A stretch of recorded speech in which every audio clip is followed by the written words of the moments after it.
Today I want to start with all of you by elevating someone that we don't talk about enough. Her name is Ada Lovelace. I'm not sure if you've heard of her. If you haven't, I would encourage you to research her. But we're going to anchor today's talk in what she did in the 1800s to become the very first computer programmer.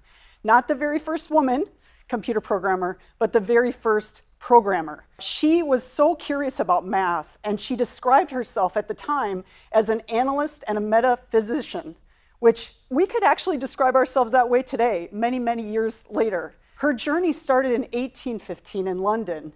She was born and raised by a single mother.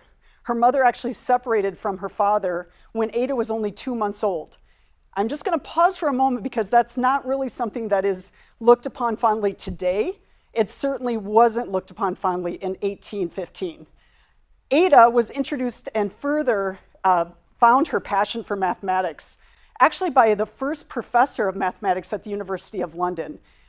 His name was De Morgan. When Ada was 18 years old, due to her passion and knowledge in math, she was introduced to Charles Babbage by another woman, Mary Somerville, who at that time, in the 1800s, was herself a distinguished scientific writer. Again, not something common at the time. What she had was the ability to connect the arts to science.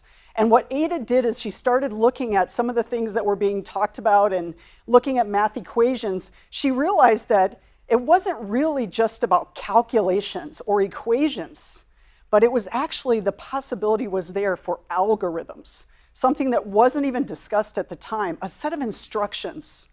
In 1843, Ada published the very first, very unusual for a woman in the 1800s to publish anything, but she published the analytic engine, that anything can be notated in symbols, and not just numbers, but also words. She saw the general purpose computer in 1840s. And she stated in her paper, which I think is incredible, it's the coming together of art and the sciences, that what she saw as an algorithm weaves algebraic patterns, just as a jacquard loom weaves flowers and leaves. It can even make music, she said. Imagine something like that being said in the 1840s. Imagine something being said like that today.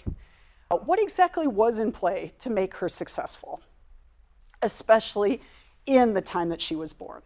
She had a strong female called her mother. She helped her get training. She connected her to the professor of London in mathematics. She put her into schools and facilitated her passion for math and for learning. And that's number one. Number two, she had a strong female ally, not a woman who gossiped about her, but someone who said, you know what, Ada, I want to introduce you to this guy, Charles Babbage. He's doing some work in this mathematic area. I think you get a lot of energy. I think the two of you could build something amazing. Without that connection, it's highly unlikely we would have gotten to the analytical machine. Neither person could have done it on their own. She also had a strong male ally in the Professor De Morgan and also in Charles Babbage. Two men who said, she's amazing, and maybe what she's doing has never been done before, but I think it's incredible, and we need to elevate that, and I want to brainstorm with her, and I want to take it to the next level. She had everything that was needed in the 1800s, and everything that's still needed today in 2023. What I know is that truly remarkable leadership is required to make this change happen. You have to stand up and take a stand around what's right from a value standpoint.